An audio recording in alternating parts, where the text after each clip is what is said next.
ईंट और पत्थर से बने मकान को घर बनने में सदियां लग जाती हैं, लेकिन एक घर को नर्क बनने में केवल कुछ दिन लगते हैं। हर इंसान अपने जीवन में एक सुंदर घर का सपना देखता है, लेकिन क्या कभी आपने सोचा है कि जिस घर में आप रह रहे हैं वहां सकारात्मक ऊर्जा है या नकारात्मकता का वास? जिस घर में हम रहते हैं वह केवल एक ढांचा नहीं है, बल्कि वह एक जीवित इकाई है जो हमारी भावनाओं, हमारे विचारों और हमारे कर्मों को महसूस करती है। आज की यह कहानी कोई साधारण कहानी नहीं है। यह उस चमत्कार की कहानी है जो तब होता है जब एक ईंट पत्थर के मकान में स्वयं भगवान आकर बैठ जाते हैं। शहर के सबसे पॉश इलाके में एक बहुत बद्धी और आलीशान कोठी थी, जिसका नाम था शांति सदन। नाम तो शांति सदन था, लेकिन इस घर की दीवारों ने पिछले कई सालों से शांति का अनुभव नहीं किया था। घर के मुखिया रघुनाथ जी शहर के जाने माने व्यापारी थे। दौलत की उनके पास कोई कमी नहीं थी, लेकिन उनके चेहरे पर हमेशा एक तनाव और क्रोध झलकता रहता था। उनकी पत्नी सुमित्रा एक अत्यंत धार्मिक और शांत स्वभाव की महिला थीं, जो दिन रात इस घर को जोधे रखने की कोशिश करती थीं। उनका इकलौता बेटा राघव, जो विदेश से पढ़ाई करके लौटा था, उसे अपनी आधुनिक सोच और पैसों का इतना घमंड था कि वह अपने माता-पिता से भी सीधे मुंह बात नहीं करता था। शांति सदन में रोज सुबह की शुरुआत किसी न किसी बहस से होती थी। कभी व्यापार को लेकर रघुनाथ जी का गुस्सा, तो कभी अपनी आजादी को लेकर राघव की बगावत। इस कलह का असर घर के वातावरण पर साफ दिखने लगा था। घर के आंगन में लगे तुलसी के पौधे बार बार सूख जाते थे। घर में हमेशा एक अजीब सी घुटन और भारीपन महसूस होता था। कोई भी रिश्तेदार इस घर में आना पसंद नहीं करता था, क्योंकि यहाँ की हवा में ही एक कड़ड़वाहट घुल चुकी थी। एक दिन बात इतनी बरज गई कि राघव ने गुस्से में अपना सामान बांध लिया और घर छोड़कर जाने की धमकी दे डाली। रघुनाथ जी भी गुस्से से आग बबूला हो गए और उन्होंने बेटे को दरवाजे से बाहर निकाल देने का फैसला कर लिया। सुमित्रा के लिए यह बर्दाश्त से बाहर था। एक मां का दिल टूट चुका था। उसने रोते हुए अपने पति और बेटे के सामने हाथ जोड़े, लेकिन अहंकार में अंधे बाप बेटे ने एक न सुनी। हारकर सुमित्रा घर के मंदिर में गई। उसने भगवान के सामने एक दिया जलाया और वहीं फर्श पर बैठ गई।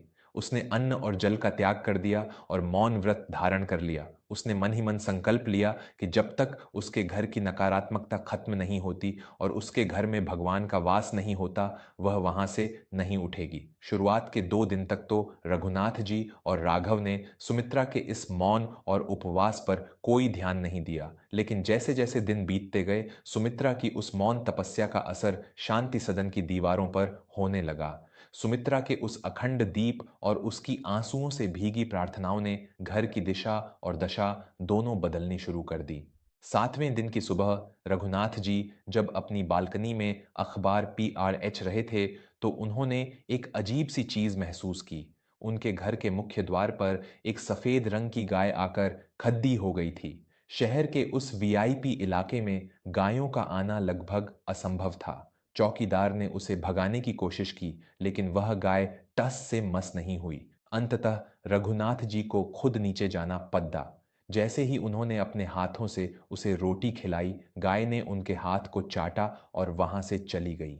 रघुनाथ जी के मन में एक अजीब सी शांति छा गई, जो उन्होंने बरसों से महसूस नहीं की थी। 10वें दिन घर के नौकरों ने आपस में बात करनी शुरू कर दी। बिना किसी अगरबत्ती या धूप के जले पूरे घर में अचानक चंदन और गुलाब की एक बहुत ही मनमोहक सुगंध फैलने लगी थी। यह सुगंध इतनी पवित्र थी कि घर में घुसते ही इंसान की सारी थकान मिट जाती थी। 15वें दिन जो सबसे बड़ा चमत्कार हुआ, उसने रघुनाथ जी को अंदर तक झकझोर दिया। रात के समय राघव, जो पिछले 15 दिनों से अपने कमरे से बाहर नहीं निकला था, अचानक नीचे आया।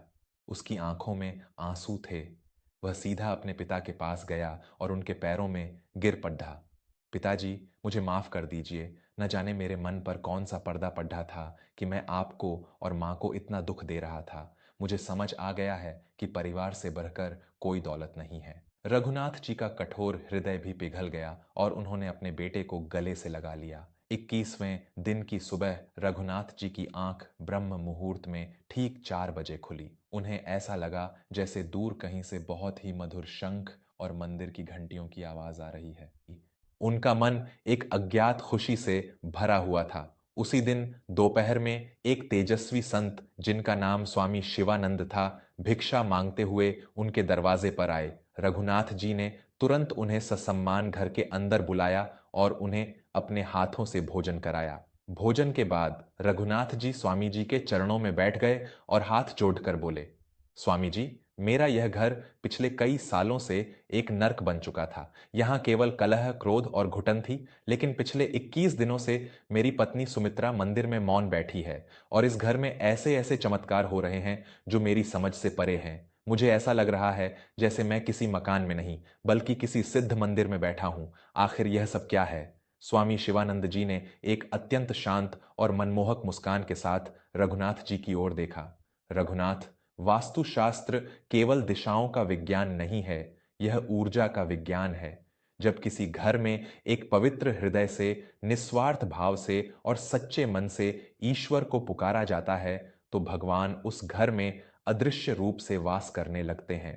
सुमित्रा की तपस्या ने तुम्हारे घर की सारी नकारात्मक ऊर्जा को भस्म कर दिया है। और याद रखो रघुनाथ, जब किसी घर में साक्षात ईश्वर का वास होता है तो प्रकृति और ब्रह्मांड 11 विशेष संकेत देते हैं। जो तुम्हारे साथ हो रहा है वह भ्रम नहीं बल्कि वही 11 दैवीय संकेत हैं। रघुनाथ जी और राघव दोनों आश्चर्य से स्वामी जी को देखने लगे।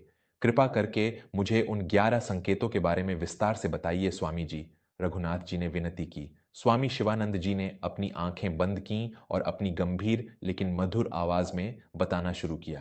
पहला संकेत है गौ माता का स्वयं तुम्हारे द्वार पर आना। हिंदू धर्म में गाय को 33 कोटि देवी देवताओं का स्वरूप माना गया है। यदि कोई गाय बिना किसी प्रयास के तुम्हारे द्वार पर आकर भोजन ग्रहण करे तो समझ लेना चाहिए कि देवता तुम्हारे घर का अन्न स्वीकार कर रहे हैं। दूसरा संकेत, घर में बिना किसी भौतिक कारण के चंदन, गुलाब या गूगल की सुगंध आना।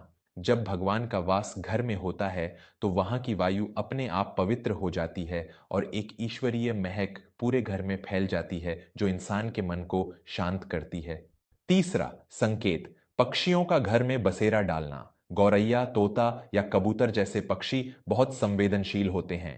वे वहीं अपना घोंसला बनाते हैं जहां की ऊर्जा सुरक्षित और सकारात्मक होती है। यदि पक्षी तुम्हारे आंगन में चहचहाने लगें तो यह घर में खुशहाली आने का सबसे बड़ा संकेत है।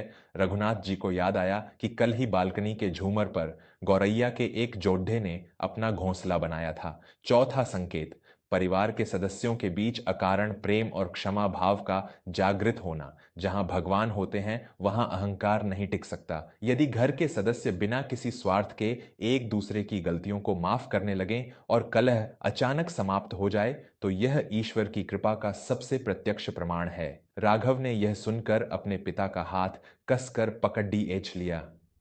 पांचवां संकेत, ब्रह्म मुहूर्त में स्वयं ही नींद का खुल जाना और शंख या मंदिर की घंटियों की ध्वनि सुनाई देना। रात के 3 से 5 बजे का समय देवताओं का समय होता है।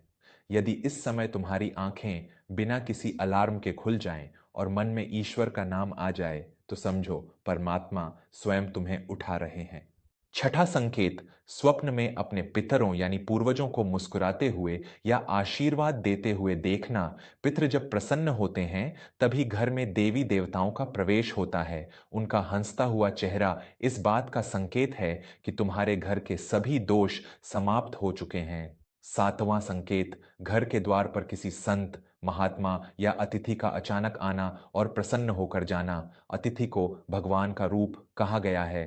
यदि कोई पुण्यात्मा तुम्हारे घर आकर संतुष्ट होकर जाए तो वह अपने साथ तुम्हारे घर के सारे दुख ले जाता है और अपना पुण्य तुम्हें दे जाता है। आठवां संकेत, घर में प्रवेश करते ही मन की सारी थकान, चिंता और तनाव का मिट जाना। जो घर बाहर की दुनिया के शोर शराबे के बाद एक शीतल छांव जैसा महसूस हो, जहां कदम रखते ही इंसान को सुरक्षा का एहसास हो, वह घर एक जागृत मंदिर के समान होता है।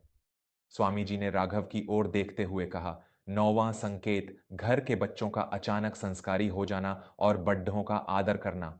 जब घर की ऊर्जा बदलती है तो बच्चों की बुद्धि सबसे पहले शुद्ध होती है। वे गलत रास्तों से लौटकर धर्म और मर्यादा के मार्ग पर चलने लगते हैं।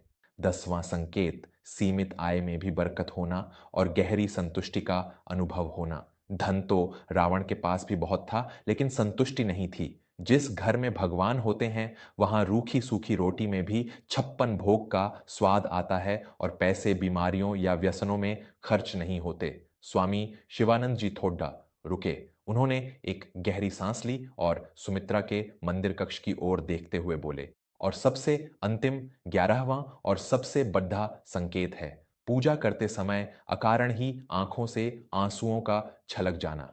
जब एक भक्त भगवान के सामने बैठता है और उसके हृदय में प्रेम इतना भर जाए कि वह आंसुओं के रूप में बहने लगे, तो समझ लेना कि भगवान ने तुम्हारी पुकार सुन ली है। वह तुम्हारे सामने ही खड़े हैं। सुमित्रा के उन आंसुओं ने ही आज इस घर को एक तीर्थ बना दिया है। स्वामी जी की बातें सुनकर रघुनाथ जी की आंखों से भी आंसुओं की धारा बह निकली।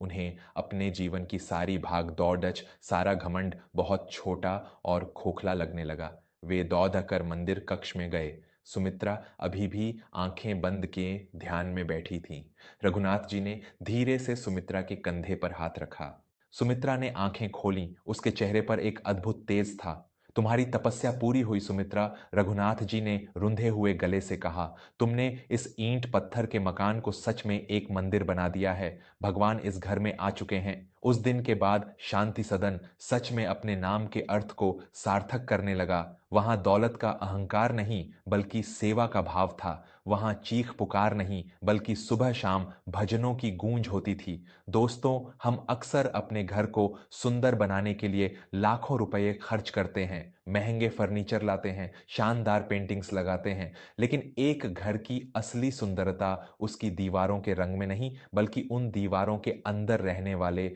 लोगों के दिलों में होती है। जिस घर में माता पिता का सम्मान होता है, जहां स्त्री का आदर होता है, जहां सत्य और धर्म का पालन होता है, वहां वास्तुशास्त्र के सारे नियम अपने आप अनुकूल हो जाते हैं। अगर आपको भी अपने घर में इनमें से कोई संकेत मिलता है, तो ईश्वर का धन्यवाद कीजिए कि उन्होंने आपके घर को अपने वास के लिए चुना है। और यदि नहीं, तो आज से ही अपने घर के वातावरण को प्रेम, प्रार्थना और क्षमा से भरना शुरू कीजिए, क्योंकि भगवान को बुलाने के लिए किसी मंत्र की नहीं, बस एक सच्चे और साफ हृदय की आवश्यकता होती है। जब मन मंदिर बन जाता है, तो घर को स्वर्ग बनते देर नहीं लगती।